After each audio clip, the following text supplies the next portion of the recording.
रोज रोज बाहेरचे पॅकेट्समधले पदार्थ खाण्यास मला काही जमणार नाही आणि संध्याकाळच्या भुकेशिवाय तर मी काही राहू शकत नाही. नमस्कार मंडळी, संध्याकाळच्या भुकेसाठी आपल्या चॅनलवरती मी पुन्हा एकदा नवीन रेसिपी शेअर करत आहे. अगोदरच मी 2 बटाटे गॅसवरती उकडायला ठेवले होते. आता आपण रवा छान असा शिजवून घेणार आहोत. त्यासाठी 1 वाटी रवा ताटामध्ये घेतलेला आहे. रवा चांगला छान साफ करून घेतला आणि थोड्याशा तेलावरती कढईमध्ये रवा सुरुवातीला छान असा भाजून घ्यायला सुरुवात केली होती. थोडा थोडा पाण्याचा वापर करून रवा छान असा आपल्याला मिक्स करून घ्यायचा आहे आणि थोडासा शिजवून घ्यायचा आहे वाफेवरती.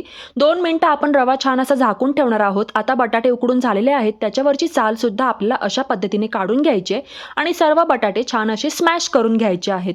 बटाटे स्मॅश होईपर्यंत रवा सुद्धा आपला छान असा फुलून आलेला आहे. आता आपल्याला कढईमध्ये थोडंसं मीठ टाकायचं आहे, थोडंसं लाल तिखट टाकायचं आहे. तुमच्याकडे जर चिली फ्लेक्स असेल तर ते तुम्ही ॲड करू शकता. हे मिश्रण गरम असल्यामुळे आपल्याला सुरुवातीला चमच्याच्या साहाय्याने छान असे एकजीव करून घ्यायचं आहे.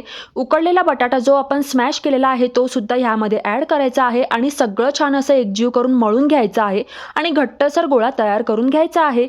आता त्याचे आपण छोटे छोटे अशा पद्धतीने गोळे करून घेणार आहोत आणि त्यानंतर मला हवे त्या आकाराचे छान असे त्याला शेप देऊ शकता.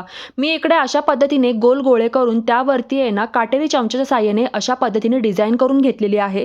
एक एक करत ही सर्व प्रोसेस मी कंप्लीट करून घेतलेली आहे. आता आपल्याला कढईमध्ये तेल छान गरम करायला ठेवायचं आहे.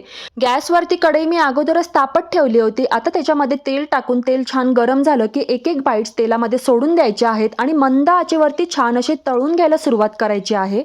तळून घेत असताना फक्त एक गोष्ट लक्षात ठेवा, तुम्हाला हे बाईट्स तेलामध्ये थोडे थोडे टाकून तळायचे आहेत. नाहीतर रवा पूर्ण तेलामध्ये पसरून जाईल आणि तुमची सगळी मेहनत वाया जाईल. आता आपले सर्व बाईट्स छान असे तळून झालेले आहेत.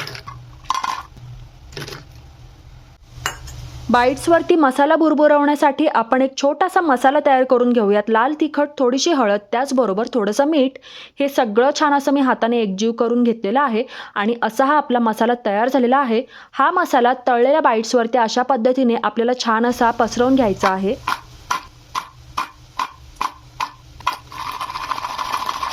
हे रव्याचे बाईट्स किती छान क्रिस्पी झालेले आहेत ते तुम्ही आवाजावरूनच ओळखू शकता. आणि ही रेसिपी जर तुम्हाला आवडली असेल तर नक्की ट्राय करा आणि व्हिडिओला लाईक करायला विसरू नका.